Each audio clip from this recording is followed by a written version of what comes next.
All right, let's talk about something that I think has been on a lot of our minds lately. It's this puzzle. Why does the economy feel so off even when all the numbers we see say it's actually doing pretty well? Let's dig in. I mean, this is the big question, right? How can it be that the official data, all the charts and graphs are pointing up, but our collective gut feeling, the general vibe, just feels bad? It's a real head scratcher. And this slide lays out the conflict perfectly. On one side of the ledger, you've got some seriously strong numbers. Real GDP is growing at a healthy 3% clip, and unemployment is hovering around a historically low 4.1%. By all traditional measures, that's a booming economy. But then, look at the other side. Consumer sentiment scores are in the basement, as low as they were during the Great Recession. So what on earth is going on here? So yeah, this massive gap between the hard numbers and how we actually feel, that's what we're calling the great economic disconnect. And our mission today is to figure out why it exists. Okay, so if we're going to solve this mystery, we've got to start by looking at the evidence. And the biggest piece of evidence is always gross domestic product, or GDP. It's the big one, the main way we take the economy's temperature. So let's just pop the hood real quick and see what it's made of. So this right here, this is the famous formula for GDP. Y equals C plus I plus G plus NX. It might look like just a bunch of letters, but this little equation is basically the engine of the entire economy. It tells us the sum total of everything produced. So let's meet the key players. First up, we've got C for consumption. And this one is the giant. It's the biggest piece of the economic pie by a long shot. Think about it. It's pretty much everything we spend money on. The coffee you bought this morning, your rent, your car payment, that haircut, it's all in there. All right, next up is I for investment. And hold on, because this one is probably not what you think it is. In economics, investment doesn't mean buying stocks. It means businesses buying new stuff, new computers, new machinery, a new factory, and also when households buy newly built homes. It's all about creating new things for the future. And then there's G, you guessed it, government purchases. This is all the spending by government at every level, from your local town all the way up to federal. We're talking roads, bridges, military spending, and the salaries for public school teachers and firefighters. And that brings us to the last piece of the puzzle, NX, or net exports. It's simply what we sell to other countries, our exports, minus what we buy from other countries, our imports. And this is where a lot of people get tripped up. You see quotes like this all the time from official sources like the Bureau of Economic Analysis. It says imports are a subtraction from GDP. And that makes it sound like buying stuff from other countries is bad for our economy, right? But that's not quite the full story. Here's the key thing to remember. We subtract imports for one simple reason, to avoid double counting. Look, if you buy a new phone that was made overseas, your purchase gets counted in C for consumption. But that phone wasn't produced here. So to make sure GDP only measures what we make domestically, we have to subtract the value of that imported phone. It's just an accounting fix. All right, so the official numbers look good, but the feelings are bad. Let's dig a little deeper, shall we? Because what people say in a survey is one thing. What they actually do with their money, well, that can tell a very different story.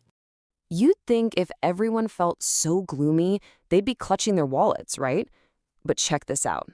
Actual consumer spending, even after you account for inflation, has been growing faster since 2021 than it did for the entire decade before the pandemic. People are saying one thing, but they're spending like they're feeling pretty good. And how about the job market? Well, a really good measure of how workers feel is the quit rate. Think about it. You don't just walk away from a steady paycheck unless you're feeling pretty confident about finding something else, maybe even something better. And that rate, it's still high, right around pre-pandemic levels of confidence. And this one might be the biggest shocker of all. Starting a new business is maybe the ultimate act of economic optimism. It's a huge bet on the future. And yet, the number of new business applications has skyrocketed, up over 40% from before the pandemic. That is a massive vote of confidence with real money on the line. So now the plot really thickens, doesn't it?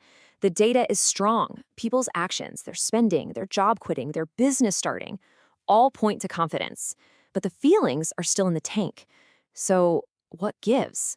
It's time to line up our suspects. Based on a lot of research, the evidence points to three main culprits behind this disconnect. Suspect number 1, the long shadow of inflation. Suspect 2, a growing negativity bias in our news media. And suspect 3, an increasingly powerful partisan filter on how we see everything. Let's break them down. Okay, suspect number 1, the ghost of inflation. Here's the thing.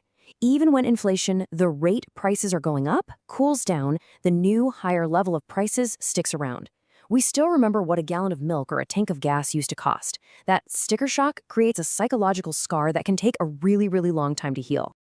All right, suspect number 2, the news we watch and read. Some fascinating research looked at the tone of economic news going back decades and found a really clear trend.